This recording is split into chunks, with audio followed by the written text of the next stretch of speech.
Hi යාළුවනේ welcome to my YouTube channel. කොහොමද ඔයාලට?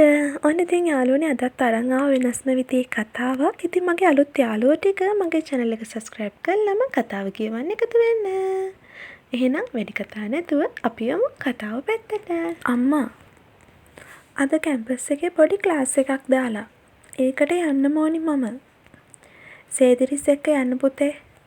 නෑ නේහා එනවා කිව්වා. එයා එක්ක යන්නම්. සේදිරිස් මාමා අම්මට උදව් කරපු ආවේ. සඳු පොට්ටිකත් පපුවට තුරුල් කරන් ගෙදරට බොරු කියලා මේ යන්න හදන්නේ එයාගේ හොඳම යාළුවා නිතුගේ ගෙදර. නිතුගේ බොයිෆ්‍රෙන්ඩ් නිතුව හම්බෙන්න එනවා කියලා තිබුණා එයාව බලන්න.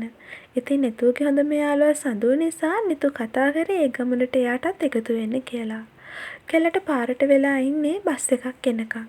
ඔරලෝසුවේ කටු ඉක්මනින් කරකැවෙනවද මන්දා. කියමින් ඔරලෝසුවට තට්ටුවක් දාද්දී සඳුව උඩ යන්න තරම් ඇහුනේ කන අස්සෙම හෝන් සද්දයක්.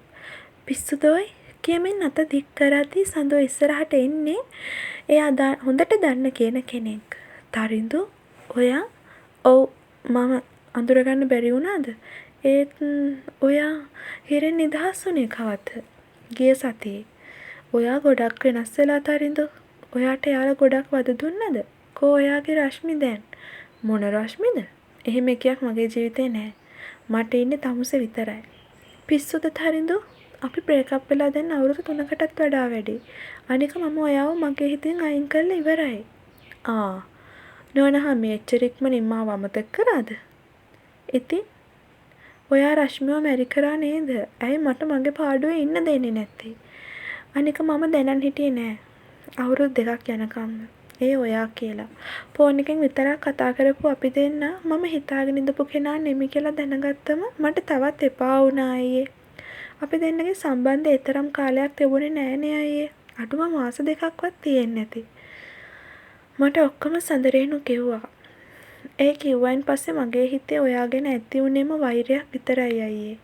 අවුරුදු ගාණක් මම තනිව ජීවත් වෙන්නේ ඔයා ආදරේ නාමෙන් කරපු බොරුව නිසාමයි. පව් දසුන් අයියා.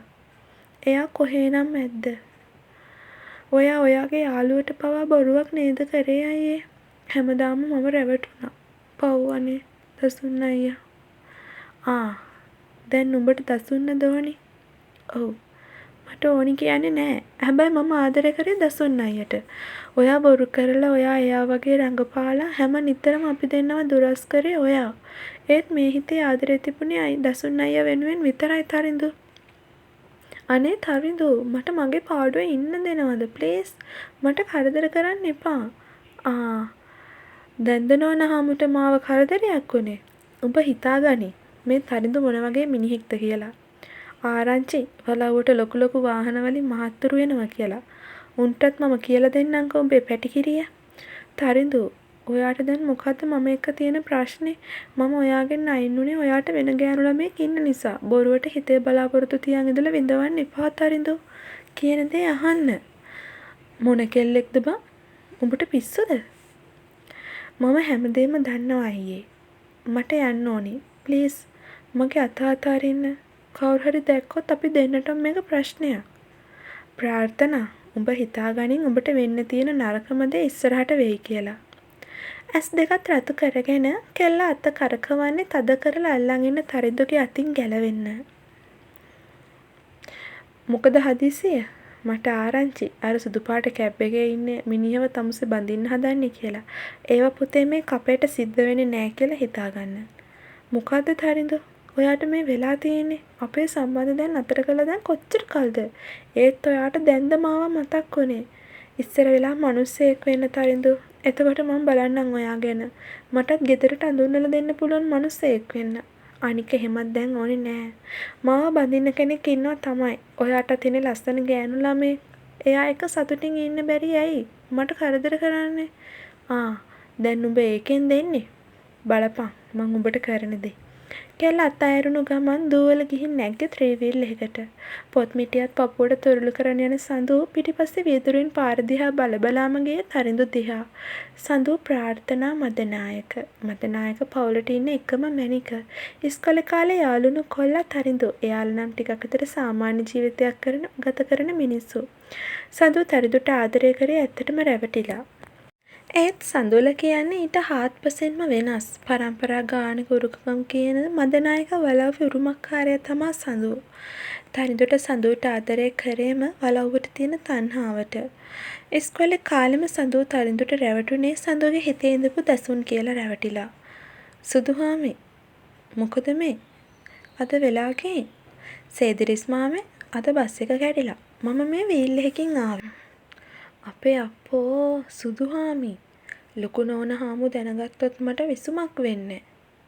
හරි හරි මම ඒක බලාගන්නම්කෝ.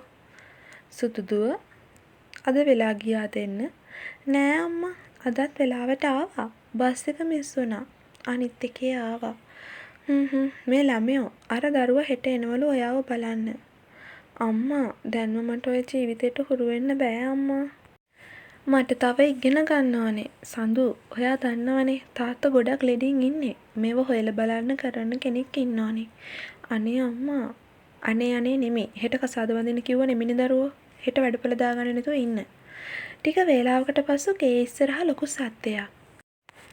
ලොකු හාමු එළියට එනවත් එක්කම සේදිරිස් ආවේ ලොකු හාමු ළඟට. මොකද සේදිරිස්?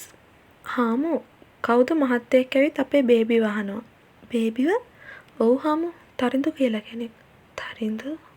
කාමරේ ඇඳුම් මාරු කරමින් ඉඳපු කෙල්ල නැවත ඇඳුමක් උඩින් දාගෙන දුවලා ආවේ සාලෙට. සුදුහාමි කොහෙද දුවන්නේ? අයියා ඔයා මොකද මෙහෙ? නෑ මම අද ආවේ දෙකෙන් එකක් බේරගන්න සඳු. කියන දේ අහලා යන්න අයියේ ප්ලීස්. මම හෙට ඔයාව හම්බෙන්න එන්නම්. ප්‍රොමිස්. මම හෙට එන කෙනාට කැමති වෙන්නේ නෑ. මොකක්? හෙට එනවා දෙකෙක් බලාගමු.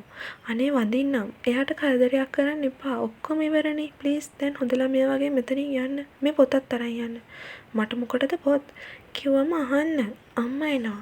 වීල් එක ස්ටාර්ට් කරගන්න තරිඳු වේගයෙන් ගියේ පාර පැත්තට. සුදුහාමි කවුද? අම්මා සඳනිගේ අයියා. සඳනිගේ පොත ඉල්ලන් ආවා. මම දැන් සතියක් විතර. සඳනි ලෙඩ වෙලා අම්මා ක්ලාස් ආවේ නැහැ. ඒ නිසා අයියේ වල පොත ඉල්ල ගන්න. ඒක මිසක්. ඔය කොල්ලෝ එක සම්බන්ධකම් එහෙම ඕනි නෑ මින් පස්සේ. සුදුහාමි හරි අම්මා. පහුවදා උදේම සඳු වගේම ගෙදර අය ලෑස්ති වුණේ හෙට එන වනමාලය පිළිගන්න.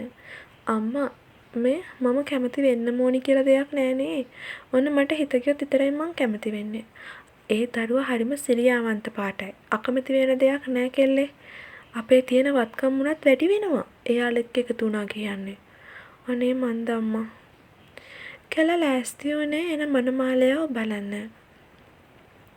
කාමරේ ජනේලෙන් එල්ලිලා බැලුවේ කියන්නේ දෙයක් හොයාගන්න. දෙවියනේ කෙල්ල කටට අත තියන් ජනේලෙන් බැස්සේ සාරියත් හරි ගස්ත ගනිමින්. කවුරු වෙන්න පුළුවන්ද? ඉතින් ඔන්න ඒ කතාව හෙට. ප්‍රාර්ථනාගේ මනමාලය කවුරු වෙලා එන්නේ නැද්ද ගෙදරට? අපි බලමු. ඉතින් මගේ අලුත් යාළුවෝ ටික මගේ channel එක අනිවාර්යෙන් subscribe කරලා තියාගන්න අමතක කරන්න එපා. ඒ වගේම තමයි bell icon එකත් click කරලා all button එක දාලා තියාගන්න. මොකද මම කතාවක් දාපු ගමන් ඉක්මනින්ම මගේ channel එක පැත්තට එන්න. එහෙනම් ඔයාලා හැමෝටම තෙරුවන් සරණයි.